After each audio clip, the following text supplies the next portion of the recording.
My gas bill had doubled, and I couldn't make sense of it.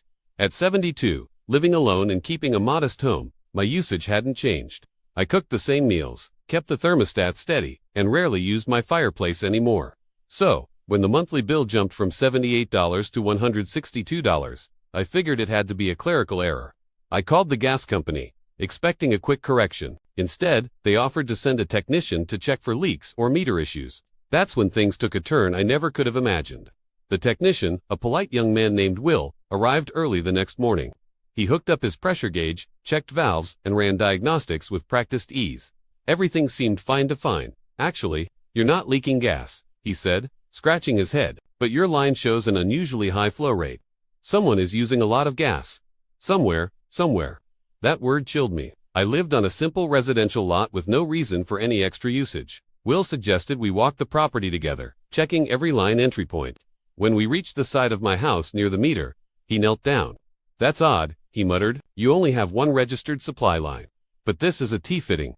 He pointed to a subtle branching in the piping, half buried and camouflaged with old paint. A T-fitting means a split means two lines, and I only knew about one. Will followed the branching line along the ground, tracing its direction.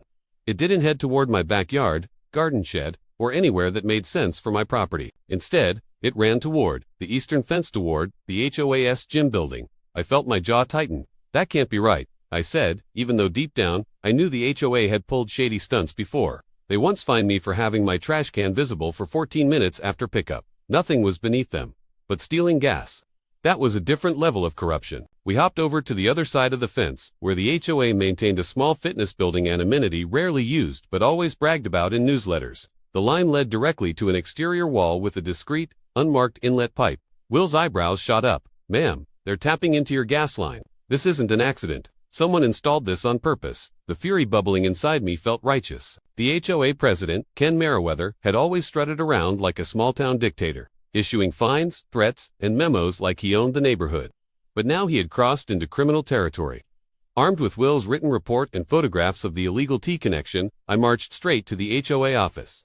Ken sat behind his oversized desk, wearing a smug expression that always seemed plastered onto his face. "This is serious," I told him, laying the photos in front of him. He barely glanced at them. "Looks like a misunderstanding," he said calmly. "We'll handle it internally." Internally, no apology, no alarm, no explanation. I leaned forward. "Your gym is stealing gas from my line." "I've been paying for it." Ken's mask cracked for a moment, irritation flashing in his eyes. "I'm sure you're mistaken.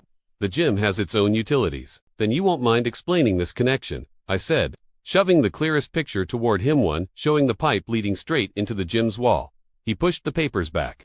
"We'll review it later. You can leave now." Leave? Not a chance. I walked out, but only to call the gas company, the county inspector, and an nest rank, a long-retired neighbor who practiced property law for decades. Everyone agreed this wasn't just unethical, it was illegal, and it had gone on for at least 6 months, based on my billing history. 2 days later, an inspection team arrived. This time, HOA officials scrambled like ants in a kicked nest. Ken tried to stand outside the gym door, blocking entry, stating it was a private association facility. But the inspector had a warrant, and with one firm push, he walked right in. What we found was laughably if it hadn't been so infuriating. The gym's heating system, water heater, and even the sauna room had been rerouted to run off my gas supply. At some point, the HOA must have decided that upgrading the gym's utilities was too expensive, so instead of funding repairs, they grabbed the cheapest solution, tapping into the nearest homeowner's line. Mine. When the inspector confronted Ken, he stuttered through excuses. "We thought it was abandoned piping. We didn't know it connected to her house. It must have been an old system from before the neighborhood formed." Every lie was worse than the last. The inspector wasn't buying any of it, nor was the county. Within a week, a formal notice was sent to the HOA. Fines for illegal utility diversion, mandatory disconnection, required reimbursement for all misused gas, and a full repayment to me for overcharged bills plus damages. But I wasn't done. I requested a special HOA meeting, one that required every board member to be present. The room was packed, residents whispering, cameras recording, people ready for answers. I stood up first, holding the photos of the illegal T in my hand. "For months, I paid for the gas that heated the HOA gym," I said, "without my permission, without my knowledge." And when confronted, the board tried to hide it. Gasps rippled through the room. Ken tried to interject, but the members weren't having it. People shouted for transparency, accountability, even resignation. Finally, The vice president stood. We moved to remove Ken from the board effective immediately. The vote was swift. Unanimous, he was out. The new board promised to make things right. And for once, they did.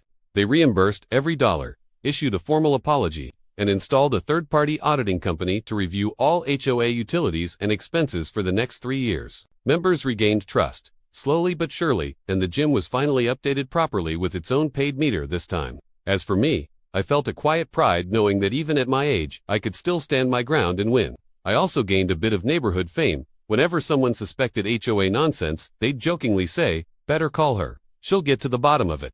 And maybe that wasn't far from the truth. If you enjoyed this story, please like and subscribe. It really helps the channel grow. And I'd love to know, where are you watching from? Let me know in the comments.